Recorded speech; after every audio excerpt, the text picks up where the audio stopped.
Aloha, I'm Jack Dugan with Pacific Media Group in Maui now. Today I sit down with Mayor Michael Victorino and Judge Richard Bisson to ask them some questions about important issues facing us all here in Maui County. Next question, affordable housing. Council just passed a bill that tries to make affordable housing more affordable by changing the sales price guidelines. Developers, meanwhile, have said that it will make it harder to build affordable projects. Do you think this bill will help or hurt affordable housing? Well, like anything else, you need to try it out before you know if it'll work or not. So I believe that it is time to take a real good hard look at it. You know, we have young people that need to buy homes or be able to rent affordable apartments and units. And right now, the way the prices have gone up, it has made it unreachable for many of them. So this will help be a starting point, along with my private-public partnerships that we have instituted.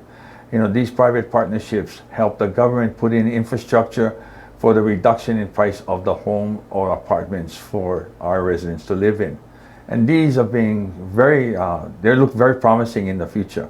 And so we just recently completed the Wailuku Country Town project, which is in Waikapu. That's Mr. Atherton's project. And he's giving us an additional 300 units for us helping him build the Waiale extension and the infrastructure for the new central waste treatment plant that we're building here off of Kuilani Highway in central Maui. Now that waste treatment plant will also be a big factor in getting all of the waste from this part of town in central Maui out to that plant, which will be made and designed to utilize the R1 water for agriculture and irrigation. So it kills two birds with one stone. The other part of that will be that we'll build 500 more units across the street from Atherton's development, which will be county owned on county land, and we'll be able to set the pricing and make sure it's fixed for our residents, especially our workforce, our police, fire, teachers, all of those essential workers that need housing, that want to stay here, that don't really qualify for the 80% and lower, but are in the gap group, which is the 100 to 140%. But they're essential to our existence, and also to make sure that our doctors, nurses, and other medical technicians, all of these workers are essential to our community, but maybe not directly connected with the hospitality industry. Also, we are looking at working with the hotels and other resorts to see what kind of housing can be built either near or in the area of these resorts. There are some that is owed to us, and there are others that we are looking to bring forward in the near future. Thank you. This is related to affordable housing. In our way of thinking, there is no such thing as affordable housing on Maui. I think there's two prices, expensive and out of reach. I know we use the term affordable as a formula, as a way of determining eligibility, but the fact of the matter is, I don't think you can call a $1 million house an affordable house. That's the average price of homes. And it's gone up in the last 4 years from the $700,000s to over $1 million for the average cost of a house. I think our program that we like to promote is called Kama'aina housing. Kama'aina housing is where the focus is on who is in the home, not the cost of the home. When we talk about affordable housing, what we're really focusing on is the price of the house. And if you build 500 affordable houses and you sell 450 to people from outside of Hawaii, what have you really done for the housing problem? You haven't done anything.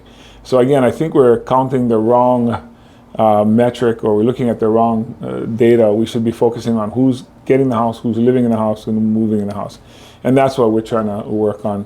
Our Kama'aina housing plan also involves short-term, which is accessory dwelling units. People call them ohanas or cottages. That's something that we want to promote. That's the quickest way. In my first 180 days of office, I'm committing to permitting 100 ADUs. And the way we're going to do that is approve certain sets of plans, a studio, a 1-bedroom, a 2-bedroom. And if you select one of those and you're on county water and county sewer, we're going to fast track those permitting and get 100 homes granted the permits. We also think we need to take better advantage of existing infrastructure. Vacant commercial space, Sports Authority, Lowe's, the Safeway in Kahului. These are places that already have water already have sewer, already have parking. They've already, been disturbed, the ground. So we may as well make those into living quarters. Now, whether we have them leasehold or fee simple or rentals, mixed use, the idea behind that is to revitalize that commercial space. Maybe putting, a Starbucks or a grocery store at the bottom and have tenants live above. Can be kupuna, can be millennials, people just starting getting their first homes, or people who want to downsize. So the housing issue is a big challenge, but we have lots of exciting ideas. So much so that other people are also adopting some of our ideas. And I think that's how we're going to help get our local people, our kama'aina, into homes so they're not forced to leave Maui. Thank you.